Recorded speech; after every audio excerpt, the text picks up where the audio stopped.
Entonces, con eso creo que vamos a regocijar más. Por favor, Leandra Bernstein, con la siguiente pregunta. Muchas gracias. Ahora, esta pregunta viene de alguna discusión con los miembros del comité político de la RUSPA que han llevado a cabo una labor excelente esta semana y ahora también en la semana que viene en el área de Washington.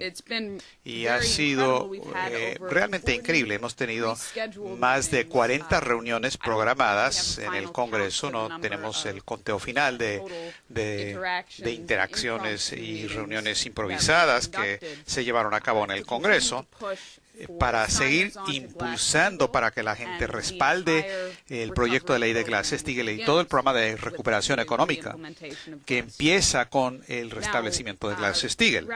Ahora, en vez de hablar de todos los éxitos que hemos tenido, me gustaría más bien plantear algunas de las resistencias con que nos hemos topado y que el comité político se ha encontrado al tratar de organizar en el Congreso.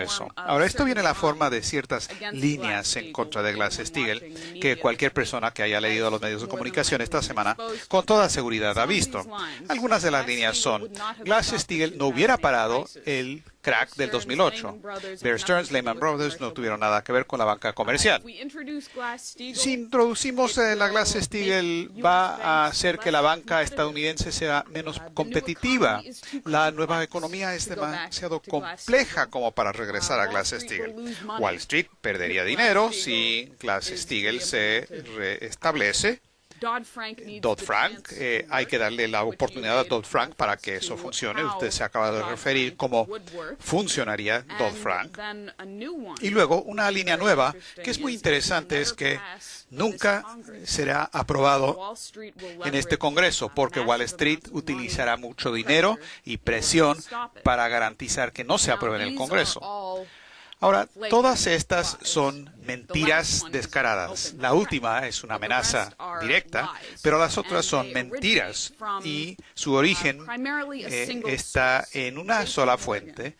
JP Morgan, que todavía parece que está muy enojado, ese banco, respecto a lo que les hizo Franklin Roosevelt por allá en los 1930s. Mismo JP Morgan que dirigieron la destrucción de Glass-Steagall y quienes también salieron en voz propia en contra de nuestra iniciativa en el Senado del Estado de Delaware respecto a una resolución de consideración de Glass-Steagall y que la delegación en el Congreso Federal respalde Glass-Steagall. Ahora, en el contexto de esta movilización, usted anunció dos iniciativas esta semana.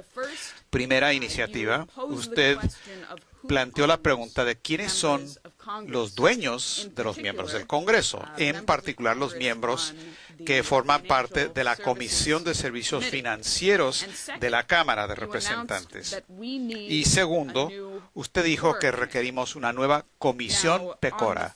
Ahora, sobre lo primero, ¿quiénes son los dueños del Congreso? Hemos investigado algo de cuánto están recibiendo en fondos de campaña y lo que se informa oficialmente por la Comisión Federal Electoral, y solamente es una pequeña parte de lo que realmente está entrando a estas campañas, lo que Wall Street está colocando ahí. Hemos hablado de la política del proceso de rotación de la gente en el Congreso, gente, asesores y más, van de Wall Street a Washington y de regreso a Wall Street. Un proceso de rotación, un miembro del comité político que en algunas de estas oficinas y despachos uno piensa casi como que no es el congresista quien está a cargo de lo que se decide ahí. Ese material está juntándose, está por salir. Y sobre la comisión PECORA, en su forma original, el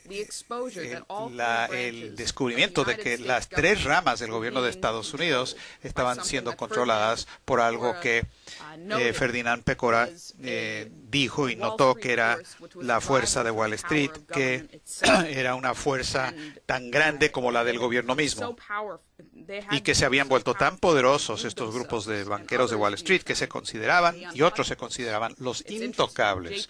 Es interesante, JP Morgan, Sr., padre, dijo, mi tarea especial es la más interesante en cualquier lado.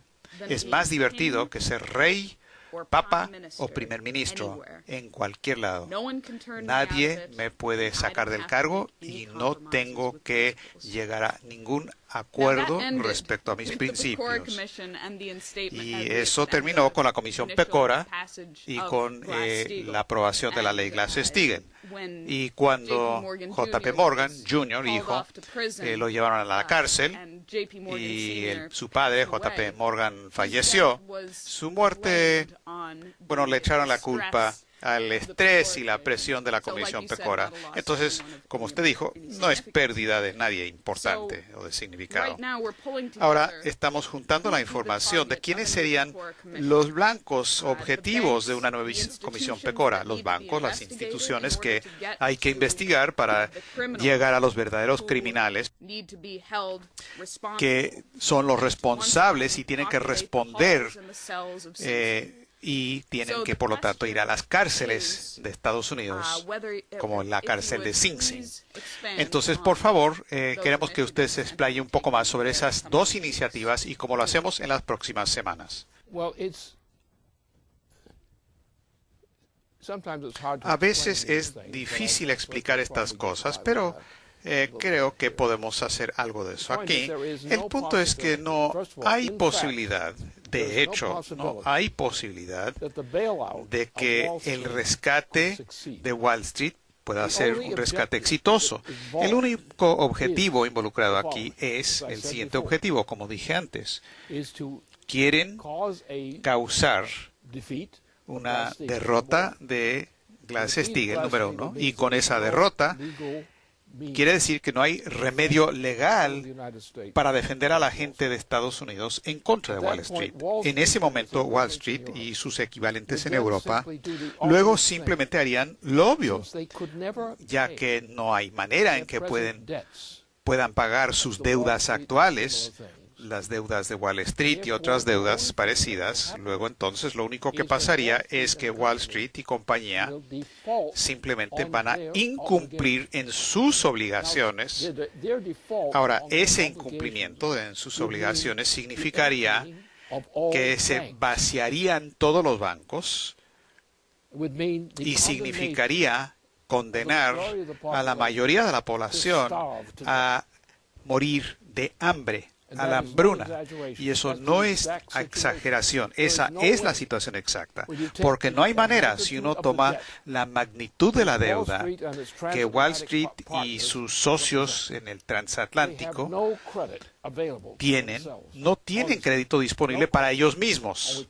No tienen crédito como para poder sobrevivir. Lo único que pueden hacer, porque sus deudas son tan enormes, son impagables, tan enormes, no hay manera de que se puedan cancelar esas deudas. Y por lo tanto, simplemente para mantenerse en el poder, ellos eliminan a través de la eliminación de Glass-Steagall y luego eliminan las deudas que ellos tienen. No van a decirlo abiertamente hasta que se derrote la Glass-Steagall.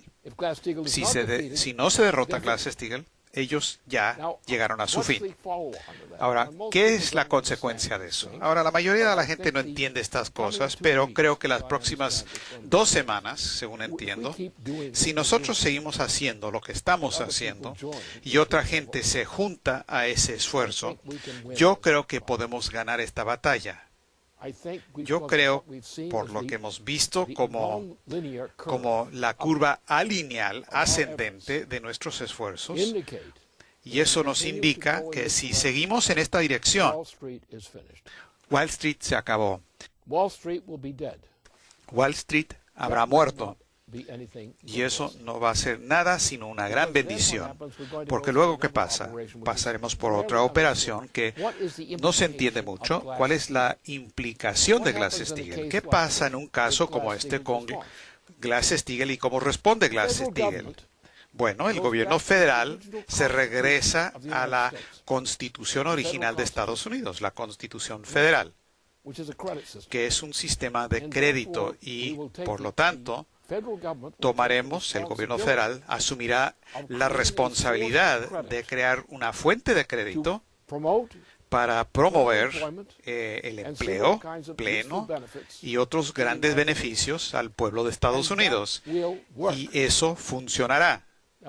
Ahora la gente dirá, no, eso no puede funcionar. Sí funcionará. Es más, es lo único que puede funcionar.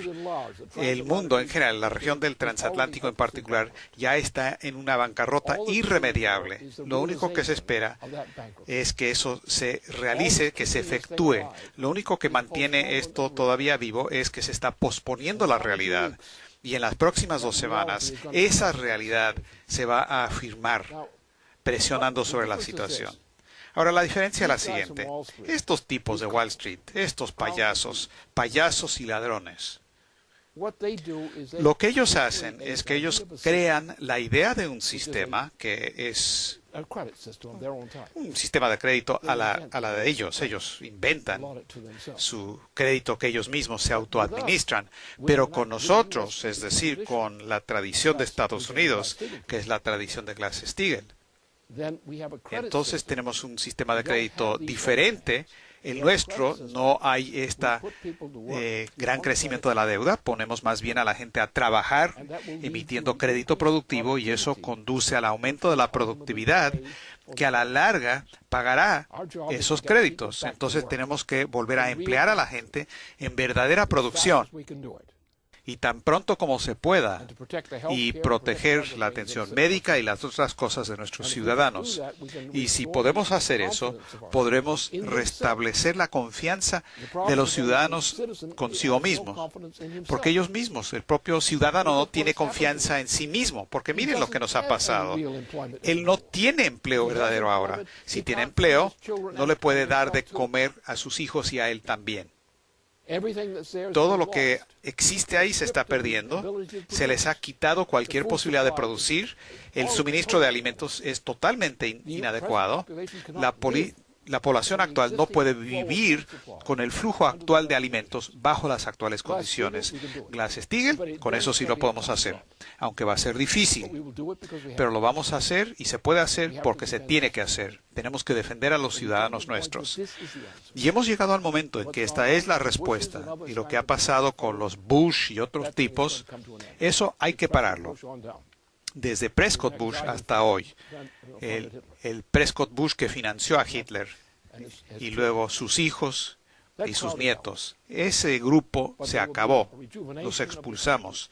Pero vamos a rejuvenecer a la población al salvarlos de lo que ellos saben que está pasando. La gente sabe, los padres saben que no tienen para darle de comer a sus hijos. Y este es el cuadro que vemos en toda la nación. Eso se puede cambiar. Todavía no tenemos lo suficiente para alimentar a nuestra gente, a nuestra propia nación. No se está produciendo. Y los alimentos esenciales para nuestra gente se está convirtiendo en gasolina para camiones de carga y demás. Y este es el enemigo que tenemos que erradicar, toda esta política. Y vamos a tener que hacerlo. Y si no lo hacemos, los horrores que azotarán a toda la población de Estados Unidos y de Europa es impensable. La idea de que no logremos Glass-Steagall es algo moralmente impensable. Y cualquier persona que se opone a Glass-Steagall, sépanlo o no, está en realidad perpetrando un crimen de lesa humanidad.